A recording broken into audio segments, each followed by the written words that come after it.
साथियों नमस्कार। Welcome to all of you study with Suresh जी।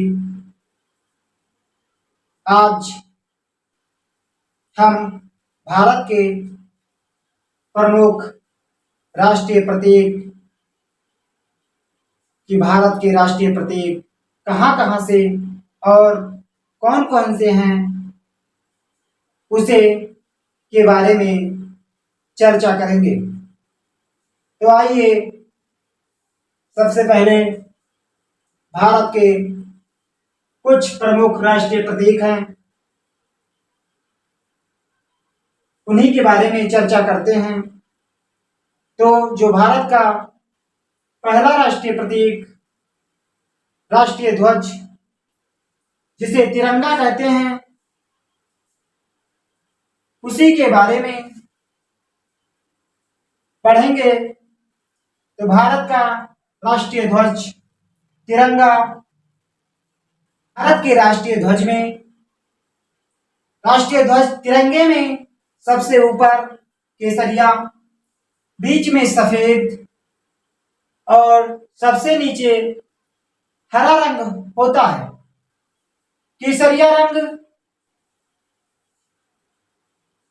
त्याग का प्रतीक माना जाता है। किसके अनुसार त्याग का प्रतीक माना जाता है? तो डॉक्टर राधा कृष्ण के अनुसार तिरंगे में जो 3 रंग हैं, भारत का तिरंगा झंडा, उसमें सबसे ऊपर जो केसरिया रंग है वो त्याग का प्रतीक माना जाता है। बीच में जो सफेद रंग है वो सत्य एवं शांति का प्रतीक माना जाता है और सबसे नीचे हरा रंग उत्पादकता या वनस्पति का प्रतीक माना जाता है। बीच में तिरंगे के बीच में केसरिया और हरे रंग के बीच में की तरह जो बना होता है उसे धर्म चक्र कहते हैं। उस चक्र में 24 तीलियां होती हैं। तो उसका प्रारूप, राष्ट्रीय ध्वज तिरंगे का प्रारूप किसने बनवाया? अगर क्वेश्चन में आ जाए किसने बनवाया, तो पिंगली वेंकैया ने तिरंगे का प्रारूप बनाया, जिसकी लंबाई एवं चौड़ाई का अनुपात 2:3 है। इसे 22 जुलाई 1947 को संविधान सभा के द्वारा स्वीकार किया गया। तिरंगा फहराना प्रत्येक भारतीय का मौलिक अधिकार है, यानी कि प्रत्येक भारतीय जो भारत का नागरिक है तिरंगा फहरा सकता है। इसे सुप्रीम कोर्ट ने 2004 में मंजूरी दी कि प्रत्येक भारतीय नागरिक तिरंगा फहरा सकता है।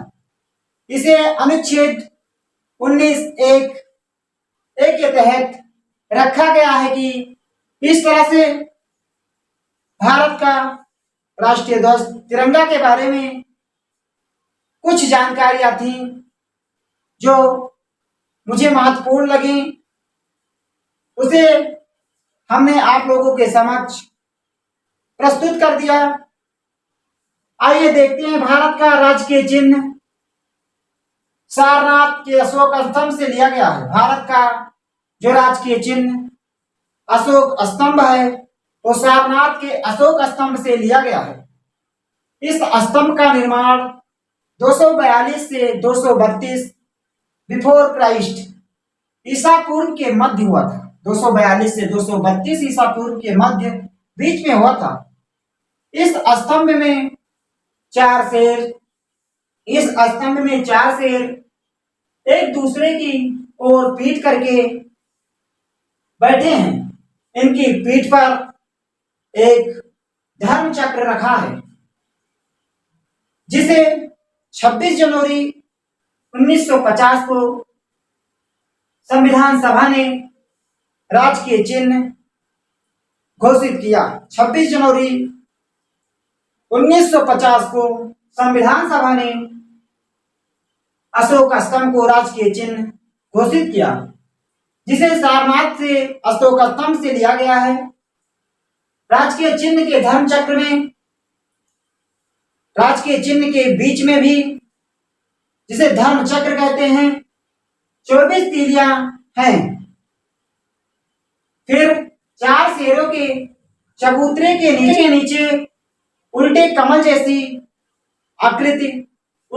जैसी आकृति है, जिसमें 4 पशु, जिसमें पहला पशु है चौकड़ी भरता हुआ घोड़ा, एक हाथी, एक सिंह, एक बैल अथवा सांड कह सकते हैं, बने हुए हैं। इनके बीच में 4 जानवर हैं, जिसमें पहला चौकड़ी भरता हुआ घोड़ा, एक हाथी, एक सिंह, एक बैल बने हुए हैं। इनके बीच में ही एक चक्र है, जिसमें 24 तीलियां हैं। चिन्ह के नीचे देश का उद्देश्य, देश का ध्येय वाक्य सत्यमेव जयते लिखा है। सत्यमेव जयते की एक सूक्ति है जो पूर्णतः पूरी नहीं है। सत्यमेव जयते नान्यतम, अर्थात सत्य की हमेशा विजय होती है। सत्यमेव जयते जो ये वाक्य है, ये मुंडकोपनिषद से लिया गया है, जो परीक्षा की दृष्टि से बहुत ही इंपॉर्टेंट प्रश्न है। अगर पूछा जाए कि सत्यमेव जयते वाक्य, अशोक स्तंभ में जो सत्यमेव जयते लिखा है वाक्य कहां से लिया गया है, तो मुंडकोपनिषद से लिया गया है। तो ये कुछ राजकीय चिन्ह के बारे में जानकारी थी जो हमें महत्वपूर्ण लगी, हमने बताया। इसी के क्रम में हमारे भारत का राष्ट्रगान, जिसे जन गण मन के रूप में हमने स्वीकार किया, इसे हमने स्वीकार 24 जनवरी 1950 को यह हमारी संविधान सभा ने इसे अपना लिया था। अगर इसके रचनाकार पूछें तो श्री गुरुदेव रविंद्रनाथ टैगोर इसके रचनाकार थे। इसे मूलतः बांग्ला भाषा में लिखा गया था, जो भारत का राष्ट्रीय गान है। इसे मूलतः बांग्ला भाषा में लिखा गया था। इसके गाने में लगने वाला जो समय है वो 52 सेकंड का है। अगर सूक्ष्म समय देखें, लघु समय गाने का लघु समय, जैसे जन गण मन भारत भाग्य विधाता, इस तरह से गाएं तो 20 सेकंड हमें लगता है। मार्गरेट कजिन के साथ मिलकर रविंद्रनाथ टैगोर ने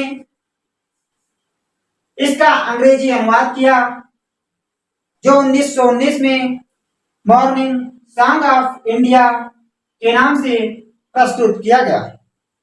अगर पूछा जाए कि राष्ट्रीय गान प्रथम बार कहाँ गाया गया, तो हमारा उत्तर होगा कि भारत का राष्ट्रीय गान प्रथम बार भारतीय राष्ट्रीय कांग्रेस के कलकत्ता या कोलकाता अधिवेशन में 27 दिसंबर 1911 को प्रथम बार गाया गया।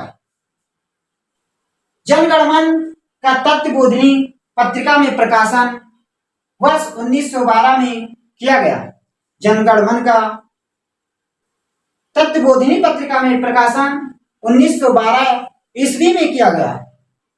और ये तत्वबोधिनी जो पत्रिका है, ये भारत विधाता के नाम से प्रसिद्ध है।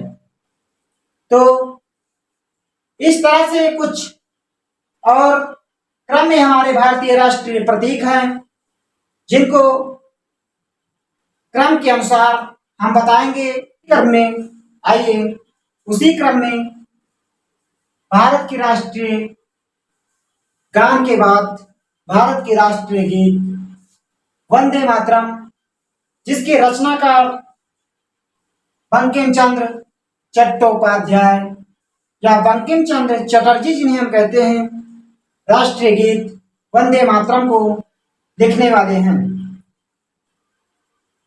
वंदे मातरम की मूल रचना संस्कृत भाषा में है, जिसका प्रकाशन आनंद मठ में 1888 में हुआ। इसे भारत देश में राष्ट्रगान के समान ही दर्जा दिया गया है और वंदे मातरम को गाने में लगने वाला समय 65 सेकंड का होता है। तो आइए वंदे मातरम भारत के राष्ट्रीय गीत को हम गाकर देखते हैं। भारत का राष्ट्रीय गीत वंदे मातरम।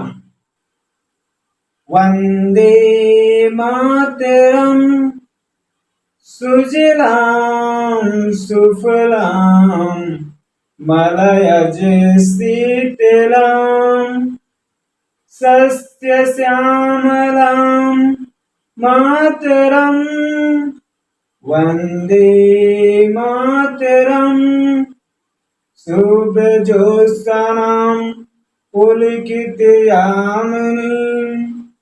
फुल्लकुसुमितद्रुमदलशोभनीं शुभासिनीं सुमधुरभाषिणीं सुखदां वरदां मातरं वंदे मातरम वंदे मातरम वंदे मातरम।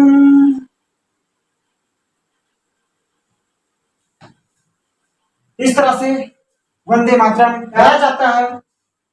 सर्वप्रथम 1896 में स्वतंत्रता संग्राम के समय 12वें अधिवेशन में इसे गाया गया और यह अधिवेशन भारतीय राष्ट्रीय कांग्रेस का 12वां अधिवेशन कलकत्ता, जिसे अब कोलकाता कहा जाता है, में हुआ था। ऐसे भारतीय राष्ट्रगान को 26वां अधिवेशन कलकत्ता में हुआ था और वहीं भारतीय राष्ट्रीय कांग्रेस में 27 दिसंबर 1911 को राष्ट्रगान को गाया गया था। 1907 में समाजवादी कांग्रेस के स्टुटगार्ट सम्मेलन में मैडम भीखा जी कामा ने वंदे मातरम लिखा हुआ तिरंगा फहराया था। राष्ट्रगीत के गायन में लगने वाला समय 65 सेकंड है, पहले ही हम बता चुके हैं। राष्ट्रगीत के गायन में किस ताल का प्रयोग किया जाता है अगर पूछे तो कहरवा ताल का प्रयोग किया जाता है। राष्ट्रगीत का प्रेरणा स्रोत अथर्ववेद का मातृभूमि सूक्त है, लेकिन इसे शुरू में गुरुदेव रविंद्रनाथ टैगोर ने पिरोया। इसके रचनाकार तो बंकिम चंद्र चट्टोपाध्याय जी हैं, लेकिन अगर कहा जाए कि इसे सुरों में ताल में किसने पिरोया तो गुरुदेव रविंद्रनाथ टैगोर ने इसके सुरों को रविंद्रनाथ टैगोर ने पिरोया।